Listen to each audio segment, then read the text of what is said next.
구원을 잃어버릴 수 있다는 사실을 입증하기 위해서 많이 오용되는 성경 구절들, 요 유인물 이제 살펴보도록 하겠습니다. 지금 저희가 이제 믿음에 대해서 계속해서 살펴보는데요. 왜냐하면 믿음같이 중요한 것이 없고 또 믿음같이 중요하기 때문에 오해가 많은 성경의 가르침도 없기 때문에 그렇습니다. 그래서 우리가 이제 믿음을 통해 구원받는데 믿음을 통해서 구원받는다는 것이 무엇인지 또 그것과 관계된 오해가 무엇인지를 쭉 살펴봤었죠. 자, 오늘 이 시간에는 그러면 이제 성경을 유심히 보시면요, 꼭 마치 구원을 상실할 수 있는 것 같은 내용의 성경 구절들이 많이 있죠. 여러분 보신 적 있으시죠? 네. 그러니까 그걸 보면은 이게 내가 믿었는데 믿음을 저버리거나 의심을 하면 구원을 잃어버리는 거 아닌가, 이렇게 생각하는 구절들이 꽤 있습니다. 그 다음에 또 심지어는 하나님이나 예수님이 우리의 구원을 부정하는 것 같이 말씀하시는 구절들도 있어요.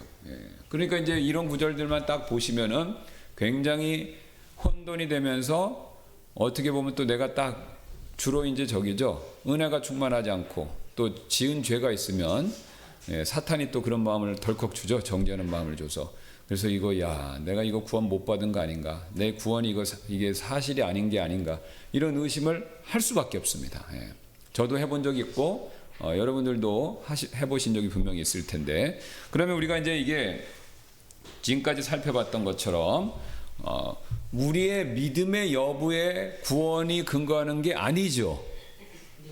우리의 구원의 근거는 우리의 믿음에 있는 게 아니라 그 믿음의 대상이신 예수 그리스도, 더 정확하게 말씀드리면 그분께서 우리를 위해서 하신 일, 여기에 근거가 있는 겁니다. 여기에. 그러니까 요 차이를, 미묘한 차이지만 이 부분에 대한 정확한 이해가 없으시면은 항상 내 믿음의 구원의 근거를 드세요. 근데 믿음은 항상 구원의 근거가 아니라 성경은 뭐라고 말씀합니까? 우리의 구원의 통로, 수단, 이겁니다. 그 이상도 아니고 그 이하도 아니에요. 그러니까 하나님이 두 가지를 다 생각해 보셔야 됩니다. 예수 그리스도를 주셨지만 우리가 예수 그리스도를 통해서 구원받는데 우리가 믿음을 사용하지 않으면 예수 그리스도를 통해서 주시는 구원은 내게 안 돼요. 그렇죠? 그런데 내가 믿음을 통해서 구원을 받았지만 내가 구원받은 그 절대적인 근거, 그 다음에 그 확실한 부정할 수 없는 증거는 나한테 있는 게 아니라 그리스도에게 있는 거죠. 이게 굉장히 미묘하면서도 중요합니다. 그러니까 이 차이를 정확히 이해하셔야 그 다음에 이제 구원받고 나서의 삶에서도 마찬가지입니다. 자, 누누이 말씀드리지만 사실 우리가 구원받으시고 나서 내가 지은 과거의 죄에 대한 죄사함에 대한 확신은 대부분 크세요. 그러니까 내가 구원받기 전에 무슨 죄졌던 거 그거 다 여러분 구원받으실 때 저를 포함해서 마찬가지죠. 내가 구원받는 그 시점 기준으로 그 전에 지었던 죄가 막 떠오르고 나는 이 죄 때문에 지옥 갈 수밖에 없다. 하나님의 진노를 받을 수밖에 없다. 그래서 내가 그것을 회개하고 뉘우치고 그 다음에 내가 예수님을 믿잖아요. 대부분 다 그렇게 하시죠. 그 다음에 구원받고 나서는 어떤 일이 벌어지냐면요. 내가 구원받은 시점에 전에 지은 죄에 대한 죄사함의 확신은 거의 다 분명히 갖고 계세요. 그런데 그 시점 이후로 현재의 삶을 살아가다가 또다시 습관적인 죄 아니면 예상치 못한 죄를 지었었을 때 정죄감이 엄청나게 찾아옵니다. 게다가 놀라운 사실은요, 구원을 받고 나면요, 구원받기 전보다 정죄감을 더 많이 느낍니다.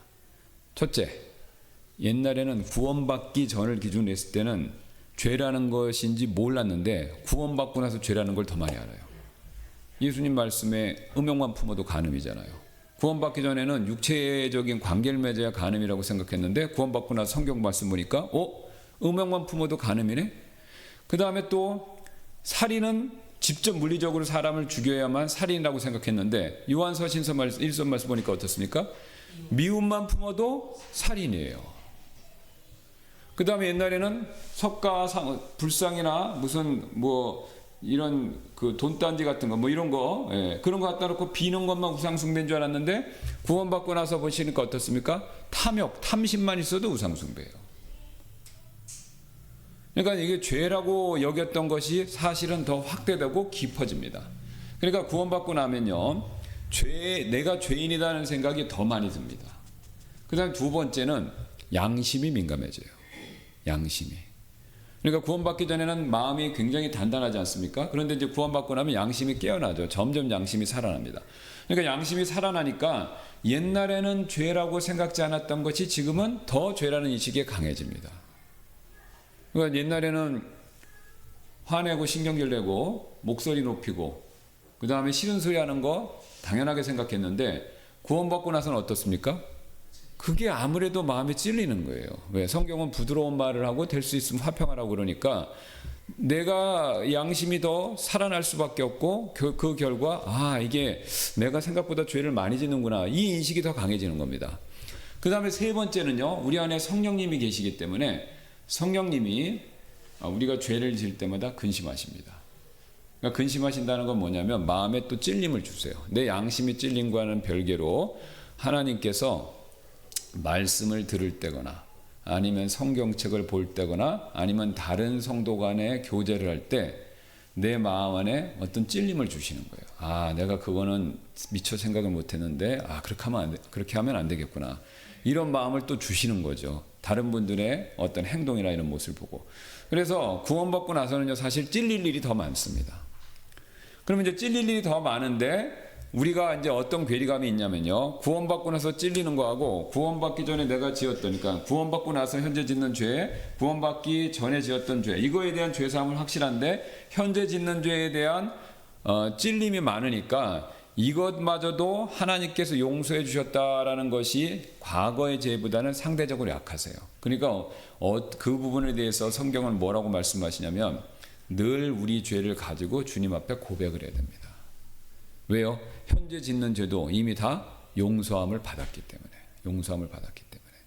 그러니까 과거에 지은 죄를 용서받아서 난 천국에 대한 확신은 분명하지만 현재 짓는 죄에 대한 정죄함 때문에 내가 주님과의 관계에서 더 축복되고 은혜로운 관계를 못 누리실 때가 굉장히 많아요. 그래서 요 후자 부분은요, 방법이 없습니다. 연습을 하셔야 돼요. 경건의 연습. 그러니까 날마다 정죄함이 있을 때 십자가를 바라보시는 거예요. 이 죄도 용서함 받았지. 그래, 하나님께서 다 용서해 주신 거예요. 내 과거의 죄만 용서해 주신 것이 아니라 남을 미워하는 죄, 남한테 뭐 소리를 지른 거, 남한테 나쁜 말 한 거, 이것도 다 용서해 주셨지. 이 마음을, 이 생각을 계속해서 가지셔야 하나님께 더 가까이 나오실 수 있어요. 그러니까 우리가 구원받고도 굉장히 냉랭한 상태로 신앙생활하다 천국 가시는 이유가 뭐냐면 이 후자에 대한 연습이 부족하셔서 그렇습니다. 요거를 계속 고백하고 십자가로 가져가시고 그 다음에 죄사함의 권세에 다시 한번 내 마음을 그리스도의 피로 내 마음을 적시시는 연습을 굉장히 많이 하셔야 됩니다. 굉장히 많이.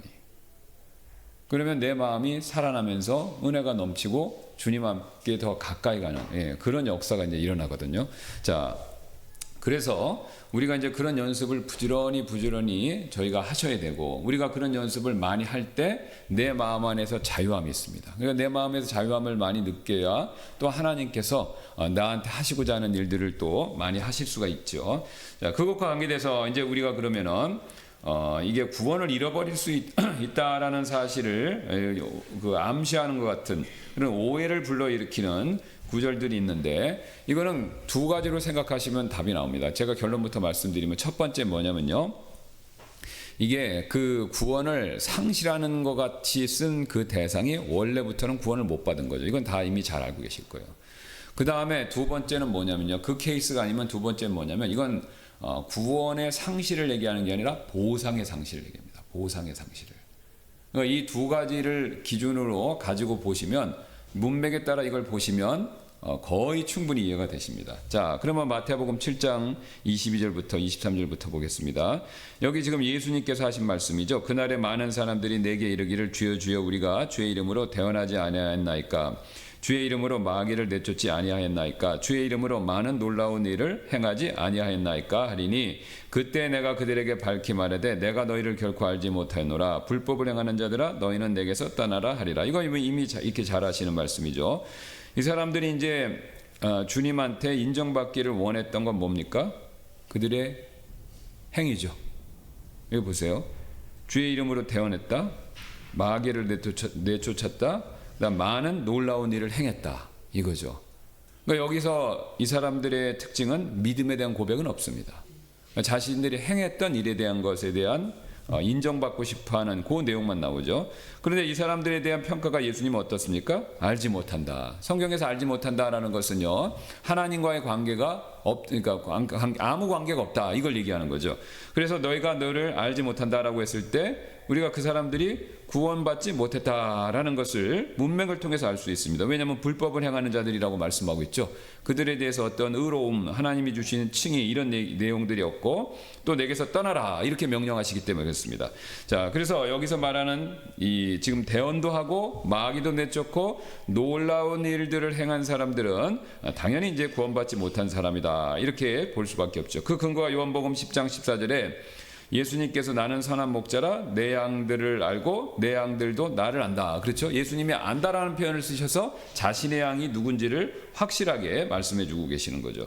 자, 그 다음에 이것 관계에 대해서 23장 13절에 그러나 끝까지 견디는 자 곧 그는 구원을 받으리라. 이거 이제 이게 마태복음 24장은 우리가 올리브 디스커션이라고 해서 우리 다락 감남산 이제 강화? 우리 한국말로 보면 이제 그렇게밖에 얘기를 할 수는 없는데요. 그러니까 예수님께서 올리브산, 감난산에서 마지막 때 이제 그 종말에 대한 내용들 이스라엘 백성들에게 주신 것이죠. 그래서 이게 마태복음 24장 25장은요. 이게 교회에게 주시는 말씀이 아니라 이방인들에 대한 예언입니다. 자, 다시 한번. 이게 지금 하나님께서 우리에게 말씀을 주실 땐 교회에게 주시는 말씀들 있고 이방인에게 이스라엘에게 주시는 말씀이 있어요. 특히 예언과 관련돼 있었을 때는 이걸 정확하게 구별해야 우리가 혼돈이 되지 않습니다. 지금 마태복음 24장 25장은요. 하나님께서 이미 휴거돼서 하늘에 있는 교회 이방인들에게 주시는 게 아니라 7년 환란 기간 동안 여전히 이 땅에 남아 있을 누구를요? 이스라엘 백성들을 향해서 주신 말씀이죠. 그러니까 이제 이 대환란기가 있는데 그 대환란 기간 동안에 믿음으로 인내하는 자들은 구원받는다. 이게 구원을 뭐냐면 이제 이걸 가지고 이제 환란 통과 막 이렇게 생각들 하시는데 성경에서 말하는 구원은 여러 가지 의미가 있습니다. 성경에서 말하는 구원의 첫 번째 의미가 뭐냐면요. 구출 구조죠. 구출 구조. 그러니까 위험으로부터 구출받은 게 구원입니다. 그러니까 저를 한번 봐주세요. 우리는 하도 구원받으셨습니까? 그러면 거의 무의식적으로 영적인 구원을 생각하세요. 그렇죠? 구원받으셨습니까? 그러면 지옥불로부터 하나님의 심판으로부터 구원받으셨습니다. 이걸 전제로 얘기해요. 그런데 원래 구원이란 말은요. 그러니까 구원이란 말 이렇게 생각하시면 쉽습니까? 구출이라고 놓으시면 아주 정확하게 이해하실 수 있어요. 구출받으셨습니까? 이렇게 하는 게 정확한 뜻이에요. 그럼 구출받으셨어요? 그러면 우리나라 말로 할 때 구출받으셨어요? 그러면 그 다음에 자연적으로 뭐로부터요? 이렇게 나오죠. 이게 의미입니다. 자, 다시 한번요. 우리는 구원받으셨습니까? 물으면 무조건 영적인 의미로 생각하셔서 지옥으로부터 하나님 진노로부터 심판으로부터 그것으로부터 구출받으셨습니까? 라는 걸 전제하고 얘기를 하죠. 근데 원래 성경에서 구원이라는 말은 구출이에요. 의미가. 그러니까 구원받으셨습니까? 라는 것을 성경에 있는 원래 의미대로 말씀을 드리면 구출받으셨습니까? 이렇게 되는 거죠. 그럼 구출받으셨습니까? 그러면 뭘로부터요? 이렇게 물어보는 게 당연하죠. 그러면 이제 구출받으셨습니까? 물어보면 문맥에 따라서 하나님의 심판으로부터 구출받았습니다. 아니면은 질병으로부터 아니면 죽음으로부터 무슨 어떤 사건과 사고로부터 구출받았습니다. 이렇게 이제 얘기하는 게 상식이지 않습니까? 그래서 사도행전에 이제 바울이 구원이란 말을 쓸 때 배가 파선해서 사람들이 다 죽게 되는 일로부터 너희가 구원받을 것이다 라는 걸 명확하게 얘기해 주죠. 이것도 똑같습니다. 끝까지 견디는 자는 구원받는다라는 것은 뭐냐면 이게 행위를 통해서 7년 대환란 기간을 견뎌서 천국 간다는 의미가 아니라 끝까지 견디는 자 곧 그는 구출을 받으리라 이겁니다. 그럼 뭘 구출로 받냐면 7년 대환란 기간에 그 고난으로부터 구출받는다 이 뜻입니다. 이 뜻이에요. 그러니까 이거를 정확히 구원이란 말을 정확히 이해하시면 예수님이 지금 말씀하시는 것은 7년 대환란기의 고난과 고통으로부터 구출받으시는구나. 이걸 얘기하는 거지 지옥으로부터 구출받았다. 이걸 얘기하시는 게 아닌 거예요. 예. 그러면 이 구원이란 말을 구출이라는 의미를 생각 못 하시고 맨날 그 구원 영적인 부분만 생각하시면은 이게 이제 환란 통과의 근거가 돼 버리는 거죠. 자, 그 다음에 이제 누가복음 또 보겠습니다. 8장 13절, 14절, 15절. 여기 보시면 우리가 이제 씨 뿌린 자 비유를 통해서 이미 다 설명을 다 드렸기 때문에 충분히 이해하실 텐데, 지금 바위 밑에 바위 위에 있는 것들은 들을 때 기쁨으로 말씀을 받아들이나 뿌리가 없어. 보세요. 잠시 믿다가. 여기 믿음이라는 말이 나오죠. 그러면 전도자 빌립이 내시한테 당신이 온 마음을 다하여 믿으면, 그 믿음하고 여기서 잠시 믿다가 말하는 그 믿음하고는요 차이가 있어요. 차이가 있죠. 그럼 무슨 차이가 있습니까? 지금 빌립이 온 마음을 다해서 믿으라라고 했을 때는 제가 지금까지 엄청나게 많이 설명드렸더니 바로 그 믿음을 얘기합니다. 그러니까 머리로 이해하고 마음으로 내려와서 그것에 대한 반응이 있고 마지막으로 의지를 써서 완전히 내 마음으로 탁 붙드는 거. 그리고 내 마음 안에 아무것도 하나님을 의지하고 신뢰하는데 예수님을 받아들이는데 방해하는 것들이 없는 최소한 믿으려고 하는 그 순간만큼은 그게 없어야 된다는 거죠. 예, 그거를 내려놓고 완전히 신뢰하는 거. 바로 그걸 얘기합니다. 그 믿음이고, 지금 여기가 뿌리가 없어서 잠시 믿다가라는 것은요 머리로 믿고 마음으로 내려오긴 했어요. 내려왔는데 마음 상태가 돌도 있고 가시도 있지 않습니까? 예, 그러니까 돌도 있고 가시가 있는 상태에서 받아들인 거예요. 예, 그러니까 이게 온전한 믿음이 아닌 겁니다. 그래서 이거를 우리가 신학적으로는 saving faith, 그래서 구원받을 믿음이라고 아주 정해져 있습니다. 그러니까 우리가 그냥 믿음이라는 단어 앞에 이걸 구별하려고 saving faith라는 말을 써요. 그러니까 구원 얻을 믿음이라는 말을 일부러 넣습니다. 물론 성경에 구원 얻을 믿음이란 말은 딱 없지만 그 믿음이라는 것이 구원받는 것과 그냥 지금 누가복음이 말하는 잠시 믿다가 그 믿음하고 구별하기 위해서 구원받는 믿음, 구원 얻을 믿음이라는 말을 넣어요. 일부러 구별하려고. 예. 그러니까 여러분이 이 사실 이해하시면 저를 보세요. 교회를 데리고 왔어요. 아는 분이었지. 그래서 은혜를 받고 막 좋아해요. 그럼 우리가 막 좋아하고 감사하고 그러니까 저 사람 구원받은 것 같다라고 생각할 수 있지만 실상은 아닐 수가 있는 거예요. 왜 그렇죠? 온 마음을 다한 게 아닙니다. 잠시 기쁨으로 받고 거기에 대한 반응이 있는 거예요. 그러나 내 마음 안에 여전히 뭐가요? 옆에 가시나무 뿌리, 밑에 돌, 이런 것들이 있기 때문에 온전한 내 마음을 100% 주님을 신뢰하지 못하는 뭔가가 있잖아요. 그죠? 뭔가가 있는 거죠. 옆으로 밑으로 뭔가가 있으니까 그것 때문에 완전히 나가지 못하는 겁니다. 그러니까 뭔가 있는 상태에서 하나님을 기뻐하고 교회도 나오고 봉사도 하고 헌신도 하시고 전도도 할 수 있어요. 요한 웨슬레는 그랬잖아요. 여러분 요한 웨슬레 아시죠? 어떻게 회심하셨는지. 자기가 나중에 처음에는 이 사람이 홀리클럽이라고 만들어갖고 율법주의로, 그 감리교 시초죠. 자기 동생하고. 이 사람은 엄청 똑똑하고 엄청 경건함을 추구한 사람입니다. 그 다음에 엄마가 수잔나 웨슬리인데 이 엄마가 보통 분이 아니에요. 굉장히 엄하게 키운 거예요. 막.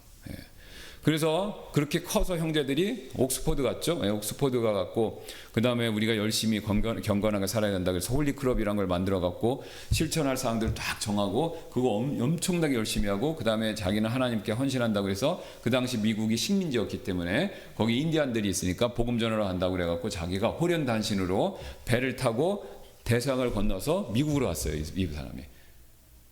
그런데 거기 가갖고 이제 사역을 하러 갈 때 신기한 걸 봤죠. 왜냐하면 배 타고 가는데 풍랑이 막 일어난 겁니다. 그럼 옛날에 그 타고 가려면 꽤 많이, 지금같이 뭐 며칠 걸리는 게 아니라 꽤 걸리는데 풍랑이 일고 그러니까 배도 작지 않습니까? 얼마나 두렵겠어요. 그 거친 바다에서. 그래서 자기는 무서워서 죽겠는데 막 멀미도 하고 옆에 있는 한 그룹의 사람들이 있었어요. 누구냐면 모라비안 교도들. 우리의 이제 제침내파의 저기죠. 그 모라비안 교도들인데 그 사람들은 모여서 기도하며 찬송하는 거예요. 죽음을 두려워하는 거예요. 그러니까 자기하고 비교돼서 굉장히 도전을 해요. 저 사람은 도대체 뭘까? 저 사람들의 신앙의 정체는 무엇일까? 굉장히 도전을 받은 겁니다. 그래갖고 이제 미국을 갔는데 가서 이제 인디안 선교를 했는데 아무 열매가 없어요. 완전 실패, 대실패. 그리고 이제 돌아왔어요. 그리고 돌아왔는데 자기가 완전히 실패까지 했으니까 마음의 낙담이 엄청 됐죠. 예. 그런다 이제 그게 생각난 겁니다. 이 모라비안들이 형제교회니까 저 사람들은 저렇게 신앙의 굳건함을 보이는데 나는 그게 없고 왜 저렇지 궁금해진 거죠. 그래서 그 집회를 간 적이 있습니다. 모라비안 형제들의 집회, 런던에 있는 집회를 갔는데 거기 가서 딱 하필 갔었을 때 거기에 있는 어떤 형제가 루터가 쓴 로마서의 서신의 서두가, 그러니까 로마서 설명한 책에 서두가 있어요. 거기서 뭘 얘기냐면 칭에 대해서 얘기한 거예요. 하나님의 의에 대한 걸 얘기한 겁니다. 인간의 노력으로는 의를 이룰 수가 없고 위에서부터 의를 줘야 된다. 그 내용을 쫙 써요. 그러니까 그때 요한 웨슬레가 빛을 받은 겁니다. 아, 맞아. 지금까지는 내 힘과 내 노력으로 하려고 했는데 이게 내 힘으로는 안 되는구나. 하나님께서 그리스도를 통해서 다 해주셨구나. 그리고 그걸 내가 받아들이기만 하면 되는구나. 그리고 받아들이는 방법이 믿음이구나. 이거를 딱 깨달은 거예요, 이 사람이. 그래서 그렇게 회심하고 나서 그 다음에 주위를 보니까 이 복음을 모르는 사람이 너무 많은 겁니다. 그래서 이제 그 당시 국교회 성공회잖아요. 예, 그러니까 성공회인데 성공회 안에 이 자기가 보통 거기서도 보통으로 노력한 사람이 아닌데 자기가 이렇게 노력했는데 그러니까 루터하고 굉장히 비슷했던 거예요. 엄청 노력했는데 그 율법의 행위인 거죠. 근데 구원은 못 받았던 겁니다. 선교도 갔다 왔는데. 그래서 이 사람이 그걸 깨닫고 복음을 전하겠다고 해서 그 영국 국교회 내에서 복음을 막 전하니까 잘한다 칭찬을 해야지 맞죠? 엄청난 반대를 겪은 겁니다. 왜요? 이미 종교 시스템화가 됐기 때문에 복음을 전하면요 싫어하게 돼 있어요. 그래서 요한 웨슬레가 추방이 된 겁니다. 추방. 예, 쫓겨났어요. 쫓겨나고 이제 어떻게 했냐? 교회에서 이게 다 국교회도니까 교회에서는 설교를 못 하고 그러니까 쫓겨나니까 어떻게 했냐? 교회 밖에서 노상에서 사람들 이렇게 집회 여기 밖에서 모아놓고 이렇게 이제 집회를 많이 한 거죠. 근데 이제 그때 자기 친구였던 워필드라고 이제 있는데 조지 워필드인데 이분도 이제 대단한 분이죠. 이분은 어느 정도 대단하냐면 사람이 그 당시 이런 마이크나 확성기 같은 게 없는데 육성으로 몇만 명을 모아놓고 설교를 할 수 있대요. 목소리가 보통 목소리가 그리고 더 놀라운 거는 이분은 무디 목사님 이상인데 설교를 하면 회심자가 막 한꺼번에 나오는 겁니다.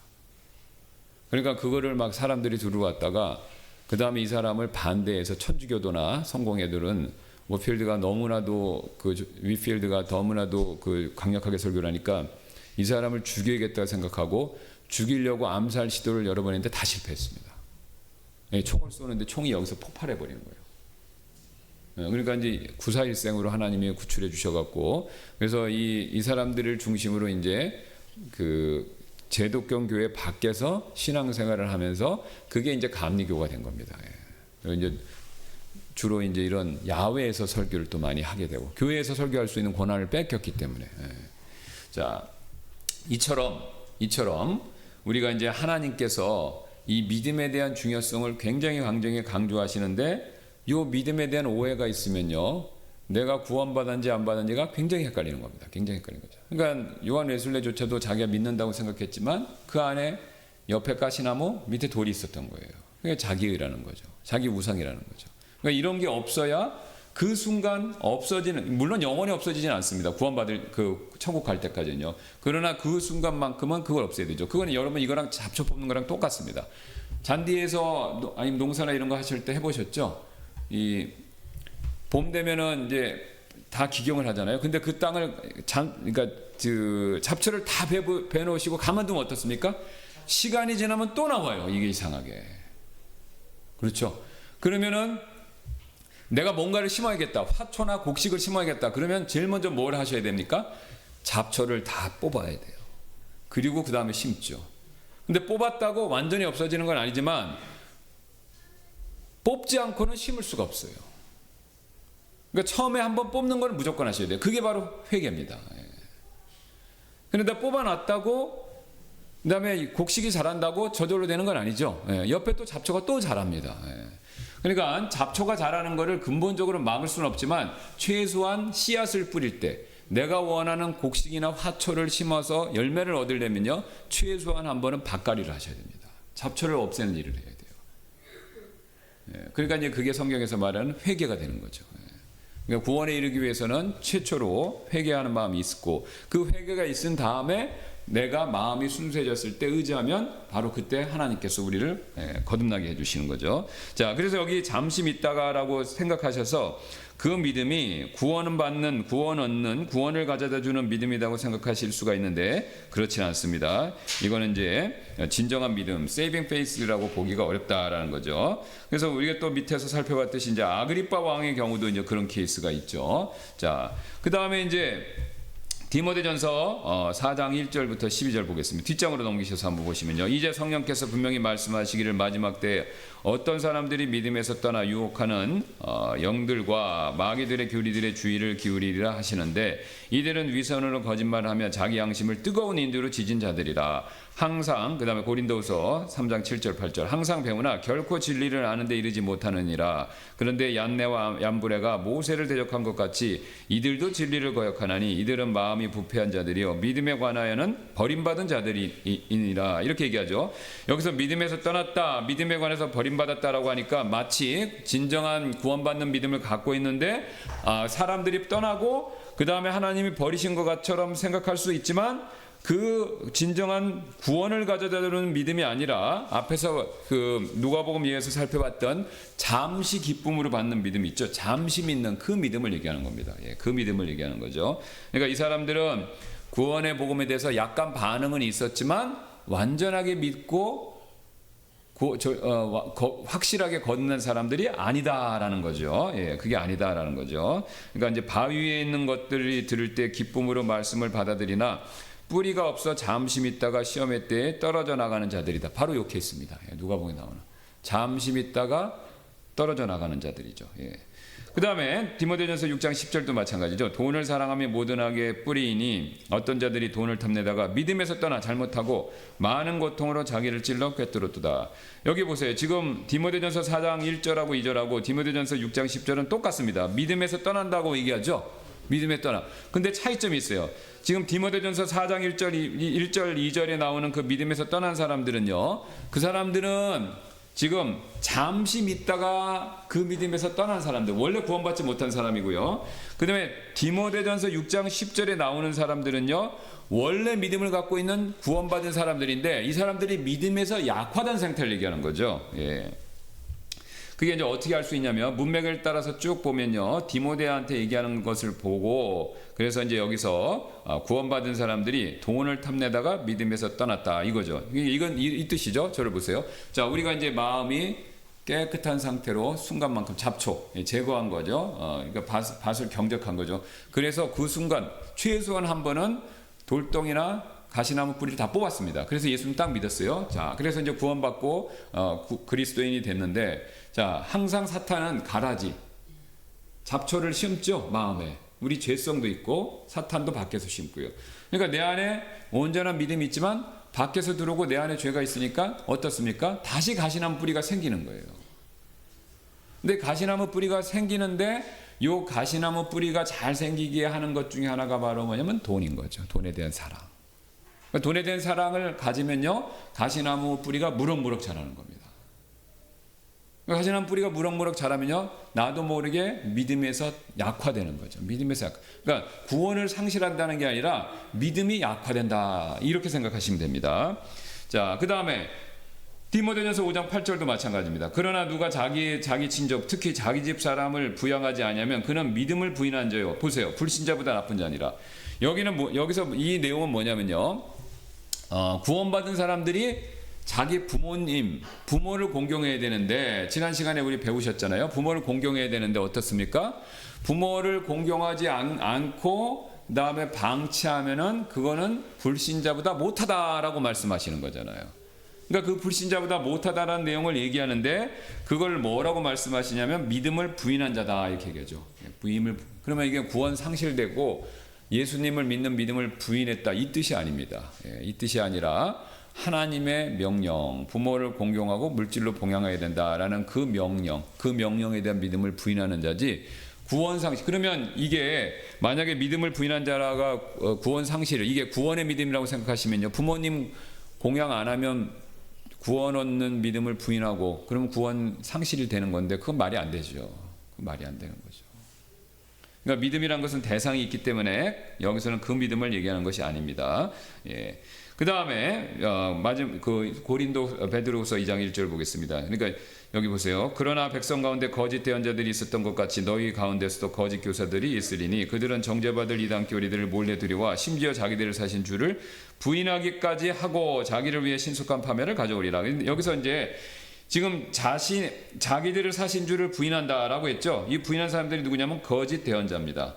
그러니까 거짓 대언자니까 당연히 구원받지 않은 사람들이죠. 그러니까 구원받지도 않은 사람이 교회에 와서 복음에 대해서 이러쿵저러쿵 얘기하는 겁니다. 대표적인 케이스 누구죠? 신천지. 하나님의 교회. 제가 한번 말씀드렸던 기억이 있는데 영등포에 있을 때 찾아왔어요. 신천지. 신천지라고 밝히고 와요. 커피도 사갖고 왔어요. 네. 그래서 저하고 다른 형제분이 먹었어요. 그걸 같이 상담하면서. 그래갖고 자기 신천지 교회를 다닌대요. 그런데 왜 왔냐면요.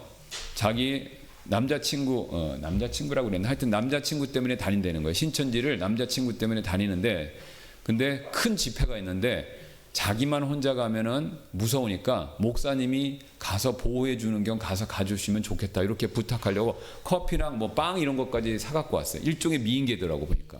그 젊은 사람들이 뭐 20대 이 사람들이. 이 사람들이 거짓 대언자는 아니지만 거짓 대언자의 영을 갖고 있는 거죠. 그러니까 요새는 이단이 너무 기가 세서 교회에 침투에 들어오는 게 아니라 대놓고 들어와서 교인들한테 흔들어 갖고 그 데리고 나가는 일이 벌어지지 않습니까? 예. 이게 바로 그 말씀이에요. 거짓 대언자들이 들어와서 거짓된 교회. 그래서 뭐 안식일을 지켜야 된다는 구원을 받는다는 거. 여러분 안식일을 지켜서는 구원을 못 받습니다. 그렇죠? 왜냐하면은 그 율법의 행위잖아요. 그러면 안식일을 지켜야 되는데 토요일날 그 사람들하고 가서 한번 솔직히 물어보세요. 당신들 토요일날 하루도 안 빠지냐? 빠지는 날 있죠. 아프면 못 가는데 어떡할 거예요? 그죠? 그 다음에 자기들도 믿음이 충만할 땐 열심히 지키지만 실족하면 안 나가잖아요, 또. 그죠? 예. 그러니까 아파서 못 나가고 사정 있으면 못 나가고 자기들도 실족해서 빠지는 날 있을 거란 말이에요. 그럼 그래서 빠졌으면 구원 상실이잖아요. 그러니까 이 율법의 행위로는 종교 행위로는요 아무도 구원받을 수가 없어요. 한 번만 오기도 어떻습니까? 다 어긴 거잖아요. 그래서 그런 교리 가르침들로는 구원을 받을 수 없고 그거를 얘기하는 사람들은 거짓 교사입니다. 그런데 신기하게도요 율법의 행위를 하면은 행위를 통해서 구원받아야 된다는 가르침이 우리 사람들한테는 너무나도 매력적입니다. 2000년 동안 그렇게 수많은 사람들에게 종교 행위를 통해서 구원받을 수 있다고 가르쳤는데도 속된 말로 그게 받아들여진 것, 더 속된 말로 먹힌 것은요, 그게 통한 거는요, 인간의 마음 안에는요, 자기 행위를 통해서 의로워지는 욕구가 있어서 그렇습니다. 그게 있어요. 인간이 내 의를 내세워서 하나님 앞에서 인정받고 싶다라는 굉장히 깊은 내면적인 습성과 경향이 있습니다. 근데 이제 그거는요, 그런 습성과 경향의 맨 밑에는요, 뭐가 또 깔려 있냐면요, 교만이 있습니다. 교만이. 그러니까 하나님은 그걸 들여다 보시기 때문에 그 교만을 겸손으로 바꾸기를 원하시는 거죠. 그 낙타의 문이라는 게 있죠. 이렇게 성지순례 가시면은 어떤 문인데 이게 턱이 낮아요. 일부러. 그러면 정상적으로 저 정도 높이면 그냥 들어가는데 저기 반 정도밖에 안 됩니다. 그러면 저 문에 들어가려면 어떻게 해야 되죠? 머리를 숙여야 되는 거죠. 머리를 숙이라는 거죠. 그러니까 구원도 똑같습니다. 천국으로 들어가려면요, 천국의 문은요, 겸손한 자만, 머리를 숙이는 자만 들어가요. 누구에게요? 예수 그리스도께. 그분께 머리를 숙여야만 우리가 구원을 받을 수가 있습니다. 예. 자, 그래서 우리가 이 사실들을 잘 살펴봤고 시간이 되었기 때문에 우리가 기도하고 마치도록 하겠습니다.